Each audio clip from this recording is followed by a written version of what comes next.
નમસ્કાર દોસ્તો, વર્લ્ડ ઇનબોક્સમાં ફરી આપનું હાર્દિક સ્વાગત છે. આજના લેક્ચરમાં આપણે જોઈએ તાજેતરમાં જ ભારત સરકાર દ્વારા એક નિયુક્તિની ઘોષણા કરવામાં આવી.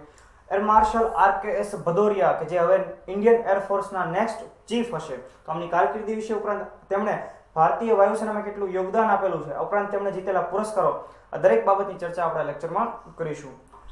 તો ભારતીય વાયુસેનાના vice chief of air staff Rakesh Kumar Singh Bhadauria એટલે કે RKS ભદૌરિયા કે જે હવે ભારતીય વાયુસેનાના નેક્સ્ટ ચીફ હશે અને તે કોના સ્થાન લેશે તો કે બિરેન્દ્રસિંહ ધનોવા.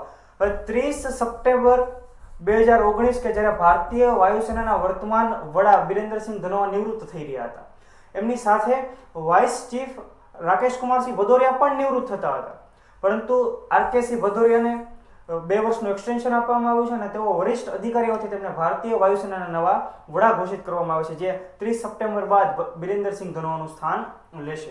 હવે આપણે જોઈએ કારકિર્દી, તો તેમણે ND એટલે કે નેશનલ ડિફેન્સ એકેડમીમાંથી પોતાનું ગ્રેજ્યુએશન કમ્પ્લીટ કરેલું છે. ત્યારબાદ માસ્ટર ડિગ્રી તેમણે કમાન્ડ એન્ડ સ્ટાફ કોલેજ જે બાંગ્લાદેશના ઢાકા ખાતે આવેલી છે ત્યાંથી તેઓએ પૂરું કર્યું છે.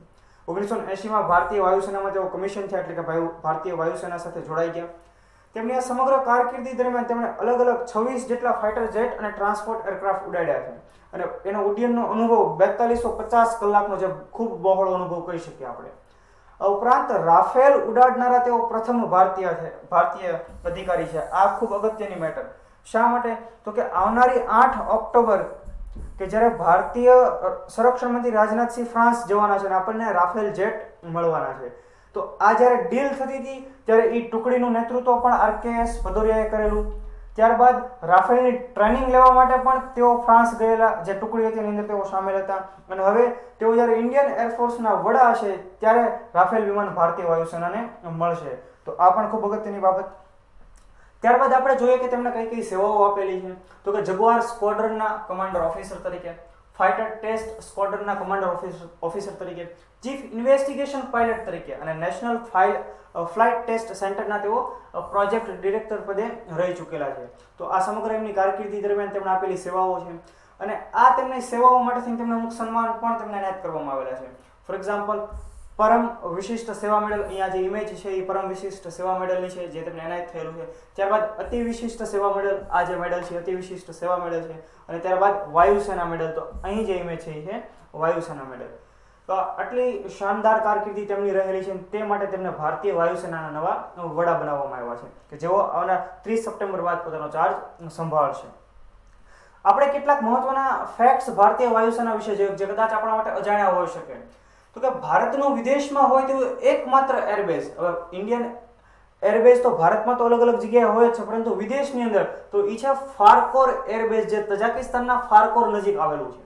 ત્યારબાદ એશિયાનું સૌથી મોટું એરબેઝ, તો આ તો આપણા માટે ખૂબ ગૌરવની વાત કહેવાય કે ઉત્તર પ્રદેશનું ગાઝિયાબાદ અને ત્યાં આવેલું હિન્ડન એરબેઝ, જે એશિયાનું સૌથી મોટું એરબેઝ છે અને વિશ્વનું સૌથી 8મા નંબરનું મોટું એરબેઝ. ત્યારબાદ ઇન્ડિયન એરફોર્સનું મ્યુઝિયમ ક્યાં આવેલું છે તો કે નવી દિલ્હી ખાતે.